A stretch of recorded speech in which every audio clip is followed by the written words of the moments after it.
दोस्तों नमस्कार। फिर एक बार मेरे YouTube चैनल को ट्यून करने के लिए बहुत दिल से धन्यवाद। अगर अभी तक आपने मेरे चैनल को सब्सक्राइब नहीं किया है तो तुरंत सब्सक्राइब कर दीजिए और लोगों को भी सब्सक्राइब करने को बोलिए। वैसे आपकी इन्फॉर्मेशन के लिए बता दूं, मेरा नाम है अक्षय कुलकर्णी और विदाउट फर्दर डिले चलिए शुरुआत करते हैं।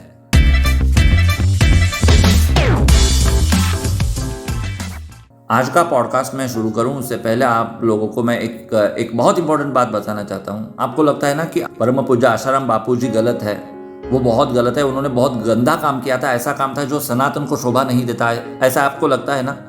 लेकिन आज की जो न्यूज़ है, जो न्यूज़ मैं आपको बताने जा रहा हूँ, ये न्यूज़ मैं आपको बताऊँगा, उसके बाद आपकी आंखें खुल जाएंगी और आपको ये पता चल जाएगा कि बापू जी गलत नहीं थे, उनको गलत साबित करने के लिए कोशिश करी गई थी। दरअसल मैं आप लोगों को बताना चाहता हूं कि जो समाज की मेमोरी होती है ना, वो बहुत कम होती है। समाज कुछ भी याद नहीं रखता। समाज चीज़ों को याद रखने के बाद उससे सीख कर सही डिसीजन नहीं लेता, और ये मेरी सबसे बड़ी तकलीफ है, नंबर 1। नंबर 2, हमारे देश में जो मीडिया है और जो भी सिस्टम है वो करप्ट है। ये आज मैं आपको प्रूव कर दूंगा। कैसे, चलिए बताता हूँ। जब बापूजी के ऊपर ट्रायल हुआ था, जब बापूजी कंट्रोवर्सी में आए थे, उनके ऊपर झूठे इल्जाम लगाए गए थे, तो इल्जाम लगाना अलग चीज होती है और उन इल्जामों को जनमत में परिवर्तन करना यह अलग चीज होती है। फॉर एग्जाम्पल मैं आपको बताना चाहता हूँ, रिसेंटली सबरीमला के ऊपर कोर्ट का डिसीजन आया था, लेकिन भारत में बहुत सारे लोगों ने इसको वेलकम नहीं किया। इनफैक्ट इस फैसले की वजह से जो कोर्ट ने फैसला सुनाया था उसके ऊपर सवाल हम लोग उठाने लगे, सवाल खड़े होने लगे देश में। इसका मतलब ऐसा नहीं है कि कुछ अगर हो जाता है, कोर्ट अगर कुछ कहता है, कोई पुलिस अगर किसी को गिरफ्तार करती है तो वो हम तुरंत मान लेते हैं। कुछ साल पहले, कुछ महीनों पहले का मामला है। वैसे तो फ्रीडम ऑफ एक्सप्रेशन की बात होती है, लेकिन कोई अगर फ्रीडम ऑफ एक्सप्रेशन सनातन के हित में आता है तो उसे क्वेश्चन किया जाता है। जो वासिम रिजवी जी है, जिनको मैं बार बार कोट करते रहता हूँ मेरे पॉडकास्ट में, उन्होंने ऐसा क्या बयान दे दिया कि उनको अरेस्ट कर दिया गया। अब उनको अरेस्ट कर दिया गया, लेकिन लोगों ने उसे एक्सेप्ट नहीं किया ना कि उनको अरेस्ट करना ये सही था। यानी कि जनमत को बनाना, किसी भी न्यूज़ को, किसी भी घटना को जनमत में परिवर्तित करना, ये अलग चीज़ होती है। इसे सबसे पहले हम लोगों को मानना पड़ेगा। जब बापूजी के ऊपर इल्ज़ाम लगे थे तो पूरी दुनिया उसे एक्सेप्ट नहीं करती अगर मीडिया ने तोड़ मरोड़ कर चीजों को पेश नहीं किया होता। यहां पर मैं स्वामी नित्यानंद जी का भी एग्जाम्पल देना चाहता हूं। स्वामी नित्यानंद जी के बारे में जो वीडियो पब्लिश किया गया था, वो वीडियो फेक था। ये बाद में जाके साबित हो गया कि वो वीडियो फेक था। सन टीवी नेटवर्क्स ने वो वीडियो बनाया था बाकायदा, लेकिन वो वीडियो देखने के बाद, चाहे मैं जितना चाहे कट्टर सनातनी हूं, मैं स्वामी नित्यानंद जी को गलत मानूंगा, क्योंकि मेरा धर्म यह सिखाता है कि गलत को गलत कहना है। गलत को सही इसलिए नहीं कहना है क्योंकि वो आपके रिलीजन का, आपके धर्म का है। अगर आपके धर्म का इंसान, अगर आपके धर्म का धर्म गुरु गलत करता है तो उसे गलत कहना पड़ेगा। यह हमारा धर्म हमें सिखाता है। और वो जो वीडियो दिखाया गया था स्वामी नित्यानंद जी का, वो देखने के बाद लोगों का जनमत ये बना कि हाँ, स्वामी नित्यानंद जी गलत है। हालांकि उन्होंने आसाराम जी बापू के साथ जो भी हुआ था उससे प्रेरणा लेते हुए, उसे सीख लेते हुए उन्होंने इस देश को छोड़ दिया। वो बाहर गए, बाहर जाके उन्होंने कैलासा की स्थापना करी और उन्होंने ये इंडिकेट भी किया था कि अगर मैं भारत में रहता तो मेरा भी आसाराम बापू बना दिया जाता। खैर, एग्जैक्टली उसी तरह से बापू जी के साथ भी हुआ है। बापू जी के बारे में जनमत जो है वो इतना नेगेटिव नहीं बनता अगर मीडिया इसमें इनिशिएट नहीं करती। अब इतना लंबा मैंने जो आपको इंट्रोडक्शन बताया, ये किस लिए बताया, क्योंकि अगर ये नहीं बताऊंगा तो आगे जो बातमी, जो न्यूज़ मैं आपको बताने वाला हूं, उसका एक इम्पोर्टेंस आपके समझ में नहीं आएगा। कुछ दिन पहले की बात है, शायद एक हफ्ता पहले की बात है बस, जो बहुत ही सुपरस्टार पत्रकार है हमारे देश के, दीपक चौरसिया और चित्रा त्रिपाठी, इनके साथ 6 और लोग हैं। टोटल 8 लोगों के ऊपर आसाराम जी बापू, इनके केस में झूठा वीडियो बनाकर उसको पब्लिश करने के आरोप को तय कर दिया गया है। आरोप को तय कर दिया गया है। मैं आपको रिपीट करके बता रहा हूं कि इन लोगों ने एक नाबालिग बच्ची के साथ बापूजी ने दुर्व्यवहार किया है, इस तरह की फेक वीडियो बनाई थी, एक डॉक्टर्ड वीडियो बनाई थी, और कोर्ट ने यह तय कर दिया है, यह मान लिया है कि यह गुनाह हुआ था, यह क्राइम हुआ था, और वो जो आरोप थे उन आरोपों को तय कर दिया गया है।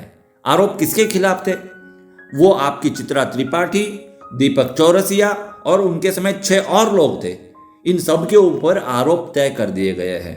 अब यहाँ पर एक चीज मैं आपको बताना चाहता हूँ। गुरुग्राम के एक न्यायालय ने यह फैसला दिया है। इस फैसले से एक चीज क्लियर हो जाती है कि कोई ना कोई तो एक साजिश थी कि बापूजी को बदनाम करने के लिए, बापूजी के खिलाफ जनमत को बनाने के लिए मीडिया का इस्तेमाल किया गया। इंडिया न्यूज़, न्यूज़ 24 और न्यूज़ नेशन, ऐसे कुछ वो चैनल्स के नाम हैं। उन चैनल के ये पत्रकार हैं जिनके ऊपर ये आरोप तय हो चुके हैं। सवाल यह है कि इनको मैनेज करने वाला, इनको नचाने वाला जो हाथ था वो कौन सा हाथ था? वो कौन लोग थे जो चित्रा त्रिपाठी, दीपक चौरसिया और सो कॉल्ड लोगों को ये बता रहे थे कि इस तरह से न्यूज़ को बनाना है? ठीक है, उन लोगों को फाइंड आउट करना ये बहुत ज़रूरी है। दुर्दैव की बात मैं आप लोगों को बताना चाहता हूं कि भारत में आज मैं ये न्यूज़ आपको बता रहा हूं, दिल के ऊपर हाथ रख के आप मुझे बताइए, आज से पहले ये जो आरोप सिद्ध हुए हैं ना इन लोगों के ऊपर, पत्रकारों के ऊपर, ये न्यूज़ आपको पता थी क्या? तो ये न्यूज़ आप तक क्यों नहीं पहुंची? अर्णब गोस्वामी चिल्लाते हैं कि अगर मेरे पर अत्याचार हुआ तो मीडिया की या मीडिया फेडरेनिटी के जो लोग थे वो मेरे साथ नहीं थे। आज अर्णब गोस्वामी कहाँ हैं? आज अर्णब गोस्वामी ने ये न्यूज़ क्यों नहीं करी कि इनके ऊपर आरोप तय हो चुके हैं? आज सोशल मीडिया में भी आपको नहीं देखने को मिल रहा कि इनके ऊपर आरोप तय हुए हैं। मेरे जैसे सरफेरे लोग कुछ अगर आके वीडियो करेंगे तो आपको पता चलेगा। अगर इनका इकोसिस्टम इन्होंने एक्टिवेट कर दिया होता तो ये न्यूज़ देश में आग की तरह फैल जाती।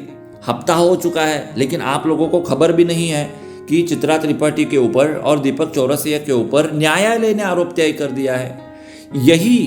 यही बात यह सिद्ध करती है कि बापूजी निर्दोष है, उनको जानबूझकर फंसाया गया है। उसके बारे में आज से पहले मैंने डिटेल में वीडियो किए हैं, उनको मैं डिस्क्रिप्शन में डाल दूंगा। अगर आपने वो वीडियो अभी तक नहीं देखे तो सबसे पहले जाकर आप वो वीडियो देखिए, तभी आपको पूरा मामला समझ में आएगा। जितना मैंने स्टडी करने की कोशिश करी है इस केस के बारे में, तो इस केस में कोई भी दम नहीं है। इस केस में कोई भी दम नहीं है, लेकिन फिर भी बापूजी अंदर है, बापूजी जेल के अंदर है। ये बात मुझे चुभती है। और जो लोग बताते हैं कि हम लोग सनातन को बचाने वाले हैं, हम सच्चे सनातनी हैं, वो लोग भी आगे नहीं आ रहे, तो वहाँ पर सवाल खड़े हो जाते हैं। जिन्होंने इनको फंसाया होगा, जिनकी ये मंशा रही होगी कि इनको फंसाना है, उनको तो हम समझ ही सकते हैं और उनसे हम निपट भी सकते हैं। लेकिन जो सो कॉल्ड लोग कहते हैं कि हम सनातन को बचाएंगे, हम भारत को हिंदू राष्ट्र बनाएंगे, उस तरह के लोग भी अगर इसके साथ नहीं हैं, क्योंकि अगर सनातन को बचाने वाले, सो कॉल्ड सनातन को बचाने वाले लोग इसके साथ होते तो वो कोशिश करते कि ये न्यूज़ आप तक पहुँचे, डेफिनेटली कोशिश करते। और आज तो देश में उनका बोलबाला है, वो लोग अगर प्रयास करते तो ये न्यूज़ आपको डेफिनेटली पता चल जाती, लेकिन उन्होंने प्रयास नहीं किया। इसका मतलब कहीं ना कहीं वो लोग भी इसमें इन्वॉल्व है, ये यहाँ पर प्रूव हो जाता है। ऐसा कौन सा इंसान था जिसने मीडिया को ये बताया होगा कि सीमा हैदर को उछालना है, सीमा हैदर को एक आर्टिफिशियल हाइप देनी है मीडिया में? किसने तय किया था और क्यों तय किया था? अगर सीमा हैदर देश में इतनी बड़ी न्यूज़ बन सकती है तो बापूजी को झूठे केस में फंसाने वाले लोग, उसकी क्यों न्यूज़ नहीं बनती? कुछ लोगों ने जिन्होंने इसको रिपोर्ट किया, उन्होंने भी ऐसा नहीं प्रमोट किया कि ये लोग बापूजी को सताने वाले लोग थे, बल्कि ऐसा प्रमोट किया कि एक बच्ची के ऊपर अन्याय हुआ था और पोस्को के अंतर्गत उनके ऊपर जो है सज़ा तय कर दी गई है। इसका मतलब पूरा का पूरा सिस्टम जो है वो सनातन के खिलाफ है। पूरी की पूरी मीडिया बिकी हुई मीडिया है, पूरी की पूरी मीडिया जो है वो सनातन के खिलाफ है। राजनीति में जितने भी लोग हैं वो सब के सब सनातन के खिलाफ है। और इसलिए सनातन को बदनाम करने की इनकी कोशिश पहले भी थी, आज भी है, और अगर आज हम जागरूक नहीं हुए तो आगे भी रहेगी। ठीक है, मैं बहुत ज़्यादा रिस्क ले रहा हूँ इस तरह के विषयों के ऊपर बात करते हुए, तो इसलिए आप सब लोगों से हाथ जोड़कर मैं रिक्वेस्ट करना चाहता हूँ, अगर आप 1 to 1 जितने भी लोग आप सुन रहे हैं मुझे 1 to 1 मुझे अगर प्रमोट नहीं करेंगे तो YouTube तो अपने आप मेरे वीडियोस को प्रमोट नहीं करेगा।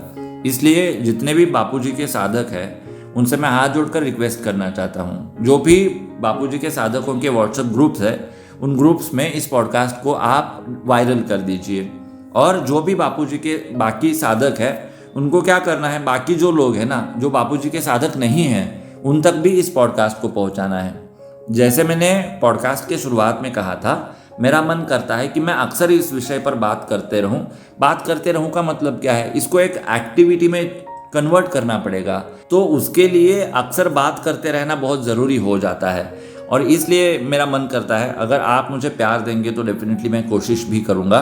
वैसे मैं एट द एंड फिर एक बार ईश्वर से ये प्रार्थना करना चाहता हूँ कि जो लोग गलत है उनको उनके किए की सज़ा मिलनी चाहिए और हमारे बापूजी बहुत जल्द जेल से बाहर आ जाने चाहिए।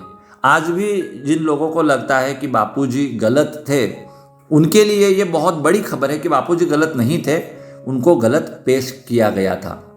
तो अभी समय हो चुका है तो इसलिए यहाँ पर रुकूंगा मैं, फिर आऊँगा एक अगले पॉडकास्ट में आप लोगों से मुलाकात करने के लिए।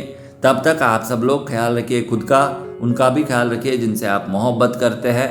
Love you all, Vande Mataram, जय हिंद एंड नमस्कार।